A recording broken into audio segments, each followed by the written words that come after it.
대머리 타고 때리는 장면 이런 게 있으니까 그 당시 1학년, 2학년들이 돌아버렸죠. 그래서 광주 사태 이후에 광주 사태 이전의 학생운동과 광주 사태 이후의 학생운동은 완전히 다릅니다.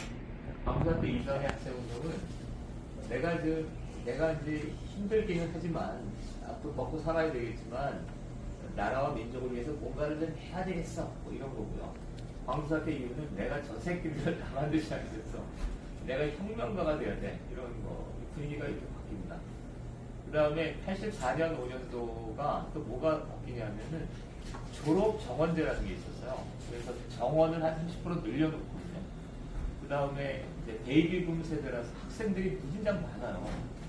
그래서 지금 서울대 관악 캠퍼스를 좀 돌이켜보면 학생들이 그냥 가는 곳마다 바글바글 했어요. 무슨 음식점에 가면 음식점도 바글바글 하고 아크로폴리스에 가면 거기도 바글바글 했거든요. 그러니까 광주 사태가 있었을 때 피가 끓은 이 청년, 20대 청년들을 너무 좁은 데 많이 몰아둔 거예요. 그래서 이제 84년 5년도에 완전히 어떻게 보면 급진적인 분위기가 형성되는데 그때 학생들을 장악했던 거는 레닌입니다.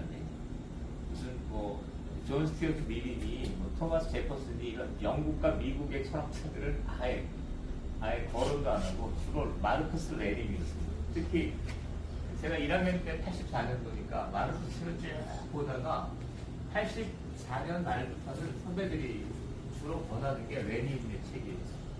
레닌의 책은 한마디로 지하 당을 만들어서 동기하자 이런 거예요. 굉장히 과격했어요.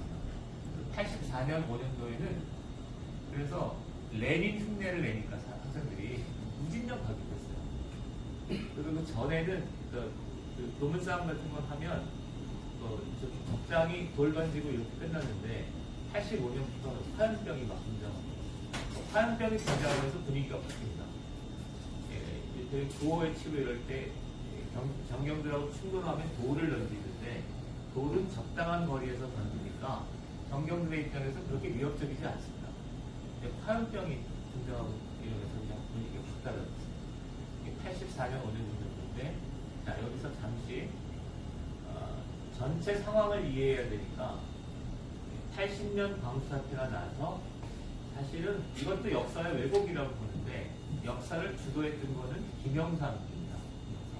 김영삼이 83년 5월 달에 23일 단식을 합니다. 23일 단식을 하면서 두 가지 요구를 봅니다. 하나는 광주사태 진상규명, 그 다음에 두 번째는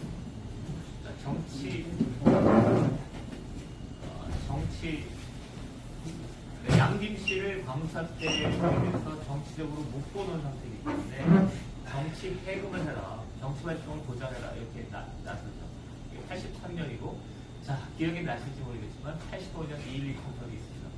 두 개가 충돌합니다. 하나는 전두환이 주장했던 건 단선제고요. 체육관 선거로 하자는 거고요. 김영삼은 직선제로 하자는 거예요. 이게 충돌하면서 양김씨가 판을 주도합니다. 그래서 서울 전국적으로 양김씨가 주도하는 직선제가 그냥 직선제 바람이 불어요. 자, 이게 86년에 충돌합니다. 서울대학교 연세대학교 고려대학교에서 충돌하는데 전국적으로 보면 양김씨가 주도하는 직선제가 판을 주도하고 있었거든요. 그런데 학생들은 레닌의 어떤 영향을 받아 보니까 이 전 국민이 양김씨가 주도하고 전 국민이 동참하는 이 직선제 투쟁이 문제라고 본 거예요. 잘못됐다고 본 거예요. 그래서 85년 86년도가 되면 저희가 거리에 나가서 싸울 때 항상 뭐라고 주장했냐면, 야, 그 양김씨가 주장하는 직선제라는 건 사기야. 잘못된 거야. 우리는 평화로운 시위 다 필요 없고 돌을 들고 혁명을 해야 돼. 이렇게 주장을 했었어요. 그게 86년도입니다. 86년도, 그런데 짐작하시겠지만 그렇게 해서는 대중의 설득을 전혀 받지 못하고 이제 그 투쟁은 사고로드는데, 자, 여기서 이제 북한이 개입합니다. 북한의 한민전 방송입니다. 북한 해주에서 송출한 한민전 방송인데, 한민전 방송이 진하게 뭘 주장하냐면 저는 왜 저런 주장을 하나 이해가 잘 안 됐어요. 처음에는 레닌의 행정론에 경솔했던 학생들이 레닌 말고 왜 북한 방송에서 계속 쓸데없이 과격한 투쟁을 하지 말고 돌도 들지 말고 할 수 있으면 대중노선 시민들과 함께하는 대중투쟁을 이렇게 주장을 해요. 이거를 연세대학교 고려대학교 학생들이 받아들입니다. 연세대 고대에게 주사파가 받아들입니다. 주사파가. 그러면서 이제 87년이 됐는데 87년 보기 좀 있잖아요. 자, 이거는 그냥 계속 넘어갑니다. 4월 13일 날 호원 선언을 해서 전두환 정부가 더 이상 개헌 논의는 할 필요 없다라고 끝내버리셨어요.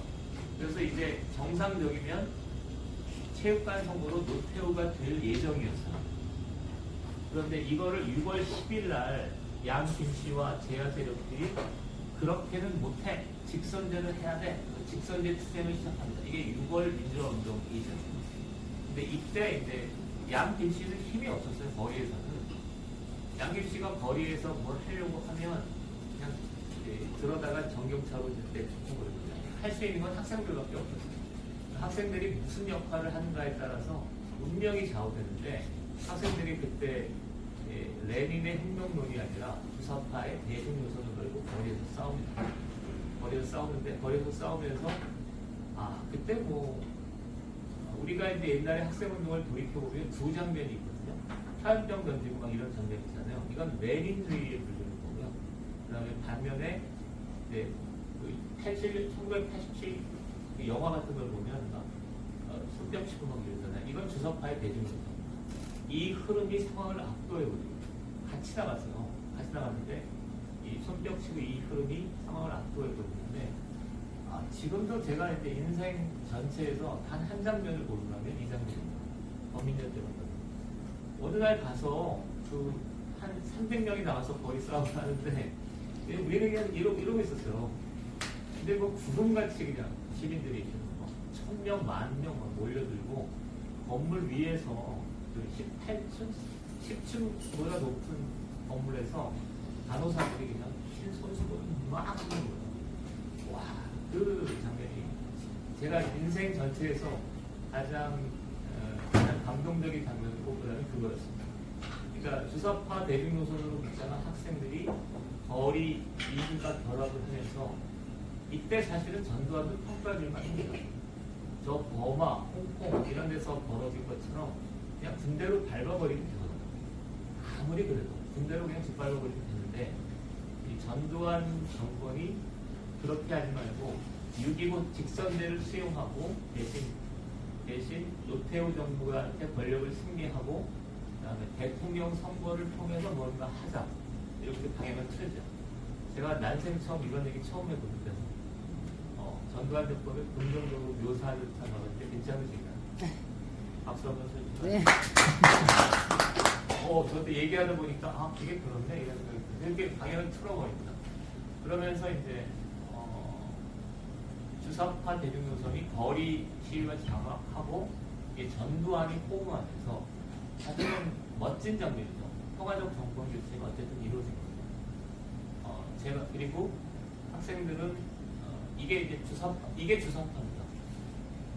주사파를 복잡하게 이해하실 가능성이 큰데, 그러니까 한민전 방송을 듣고 거리에서 화염병 대신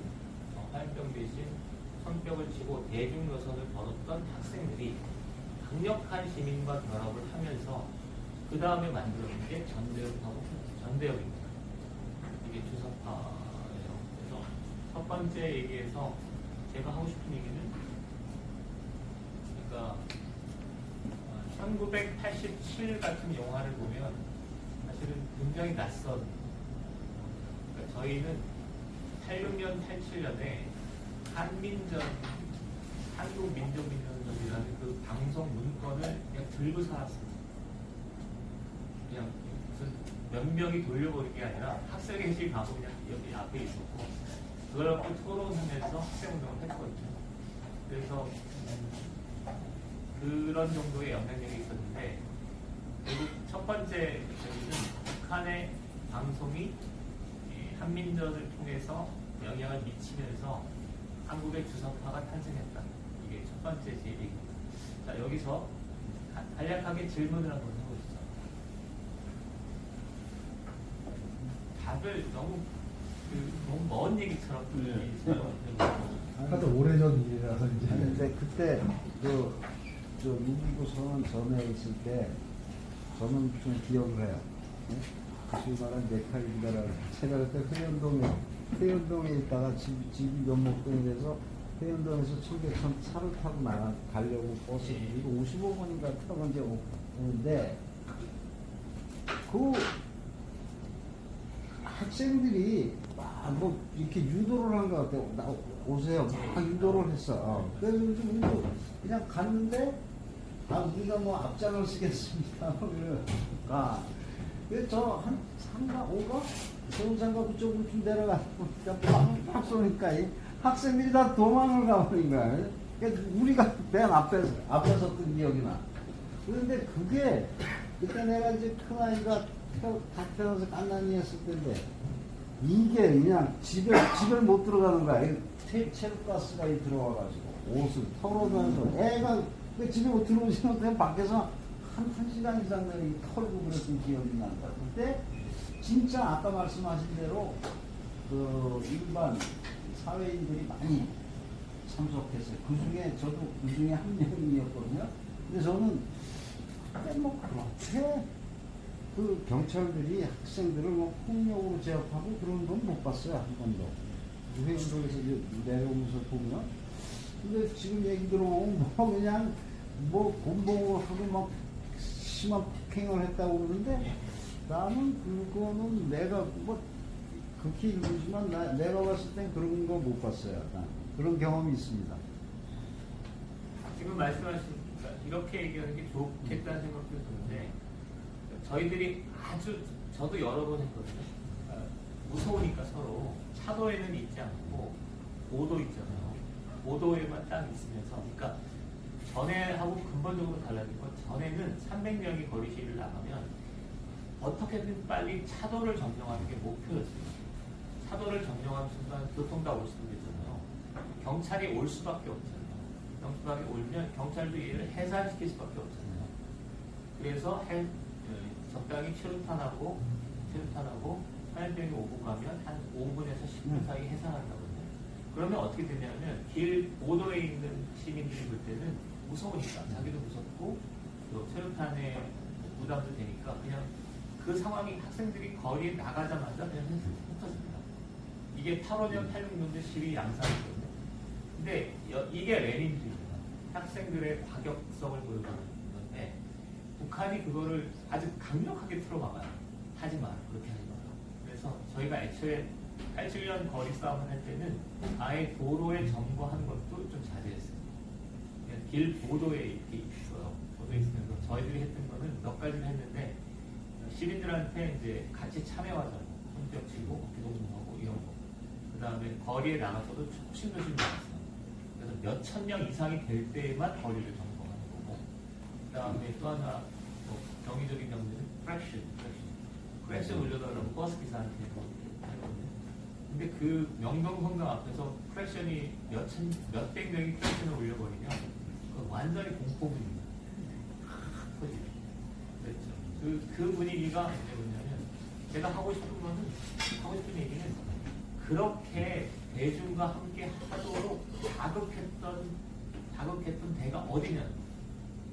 그게 레닌의 책이 아니라 북한의 한민전 방송만 그렇게 했습니다. 물론 양립도 그렇게 했지만 그래서 6월 민주화운동이 생각보다 북한의 영향을 많이 받은 거예요. 북한의 영향을 받았는데 그 얘기는 지금 30년이 지나니까 아무도 하지 않는 얘기가 되어버렸는데 저는 이제 이런 책을 쓸 때마다 뭐지? 그러니까 1987년 영화를 보면 내가 알고 있던 6월 항쟁과 어떤 가공된 6월에 대한 기억이 전혀 달라요. 장준환 감독이 제가 볼 때 1980년 영화를 보고 썼는데 그 양반이 사실을 의도적으로 왜곡했거나 아니면 잘 모르는 상태에서 썼으면 그런 얘기를 하고 싶고요. 다음에 두 번째로 넘어가겠습니다. 네. 일단 뭐딱한